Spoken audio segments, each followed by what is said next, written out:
write a play about people of a certain age, and chose to hang it on the Romeo and Juliet plot, if you like, and hence the title, which is obviously a pun on West Side Story, which was the same idea. You take Romeo and Juliet. They made it for Puerto Ricans, etc. I made it for old people like me and him. I just loved the title. I thought it was, the pun. And he mentioned the fact that it was based very loosely on Romeo and Juliet. And it's about a mature love story about sort of slightly older people, a widower and who's lost his wife, and then he meets somebody in a dance hall, and they have it's the beginning of a romance, but there's lots of family problems along the way. And it's very charming, it's very sweet, it's funny, and it's sad. 1, 2, 3. I just wrote a story, and every now and again latched onto certain things I thought were useful. The names, the couple of occupations, I suppose the family, the idea of warring families, really, with a relationship going on, but not young people, older people, which, as I say, has been done on television now with Last Tango in Halifax, but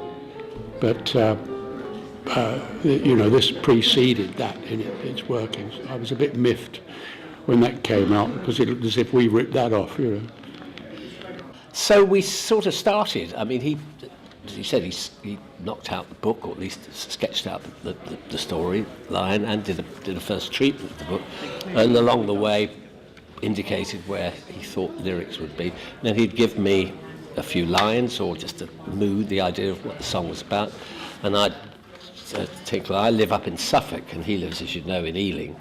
So we did the initial work sort of over the internet, really. I'd email him a tune, or he'd give me it was like a game of tennis, really, backwards and forwards.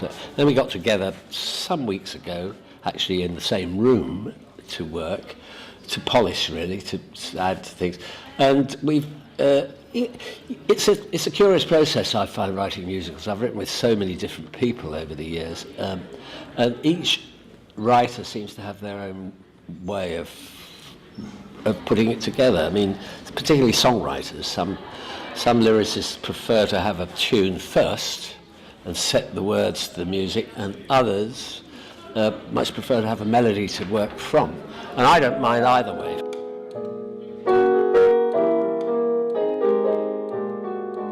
I will muck about and try and write a script, and then usually you hand it over to the musicians, who plunder it and take all the best bits and make them into songs, which is true. I mean, that's the complaint about anybody who writes a book for a musical.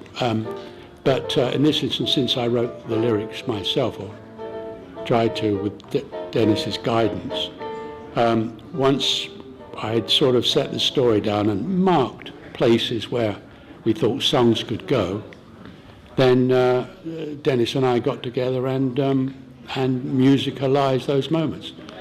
I'd give Denis, I think he calls it a hook, 3 or 4 lines upon which he says, "Oh, I like that," and then builds a tune around those, and I extrapolate from his music.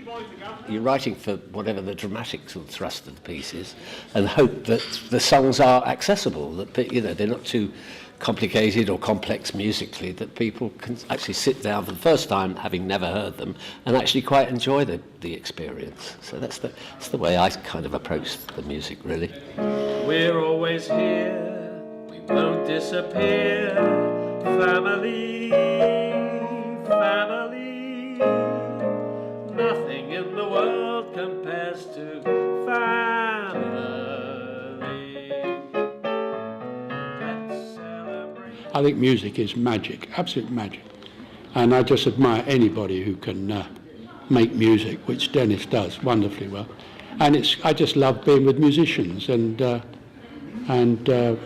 listening to them play. And obviously you argue about, he's very pedantic about lyrics.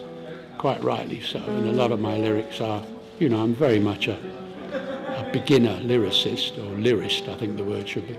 And Denis is very hot on pure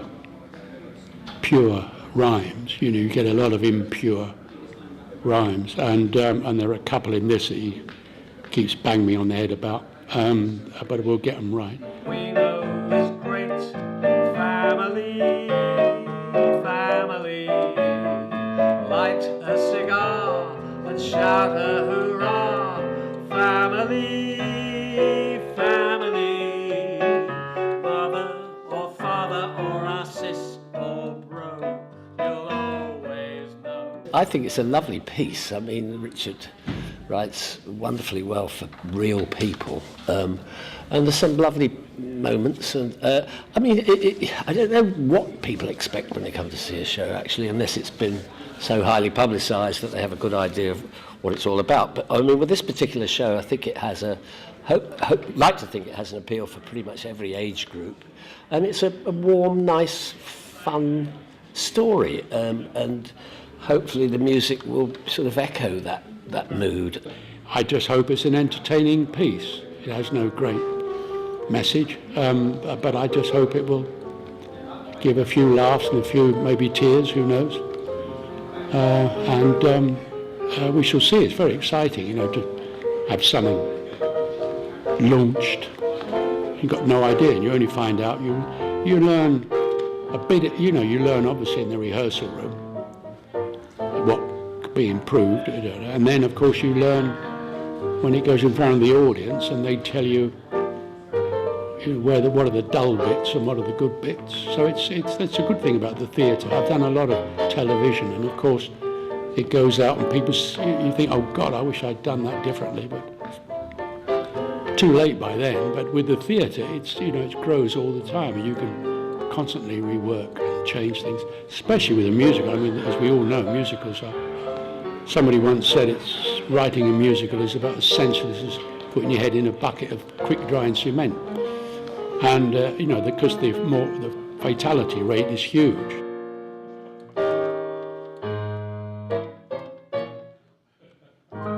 I do own part of this theatre, so this is payback time, because I bought a brick for 2 and 6, 12.5p, when everybody was asked to subscribe to the building of this new theatre, and the headmaster beat us up, you know, if we didn't put it out for ground. So we did. So I've been looking for my brick.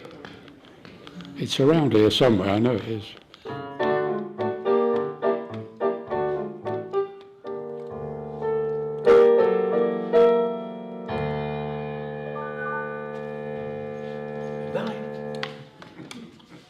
Can't follow that.